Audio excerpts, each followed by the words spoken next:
అస్సలాముఅలైకుం అందరికీ నమస్కారం. మీరు చూస్తున్నది టీడీ న్యూస్ కేఎన్ఆర్. మాకు ఇంతకు ముందు ఇల్లు లేదండి, పెంకుటిల్లు ఉండేది. మేము చాలా ఇబ్బందులు పడ్డాము. ఇప్పుడు ఇందిరమ్మ పథకం ఇల్లు వచ్చింది కాబట్టి మేము ఇల్లు కట్టుకోగలిగాము. మాకు కూడా ఒక ఇల్లు ఉంది అని చెప్పుకోవడానికి గర్వపడుతున్నాము. ఈ కాంగ్రెస్ ప్రభుత్వం వచ్చిన తర్వాత అన్ని మంచి మంచి పనులు జరిపిస్తున్నారు సీనన్న గారు. చాలా ధన్యవాదములండి సీనన్న గారికి. అంటే ఇంకా సెలవు. థ్యాంక్ యూ అబ్బా నీలమ్మ గారు. ఇక్కడ ఇంట్లో ఎంతమంది పిల్లలక? పిల్లలు ఎంతమంది? 4 పిల్లలు మాకు. నేను మా వారికి నేను 2వ భార్యని. ఏం చదువుతున్నారా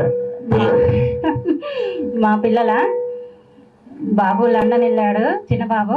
పెద్ద బాబు రాజకీయంగా చాణక్య స్ట్రాటజీ ఛానల్ నడుపుతుంటారు.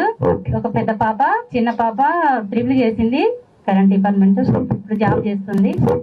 ఇప్పుడు మీ వల్ల మేము ఇల్లు కట్టుకున్నాం, ఇందిరమ్మ పథకం కింద ఇల్లు కట్టుకున్నాము. మీకు చాలా ధన్యవాదాలు. మీరు ఇంకా ఎన్నో పనులు చేయాలి, ఈ ప్రభుత్వం ఇలాగే నడవాలి అని కోరుకుంటున్నాము.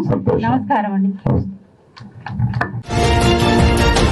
TD news KNR. Please subscribe. అస్సలాముఅలైకుం, నమస్కారం, ధన్యవాదాలు.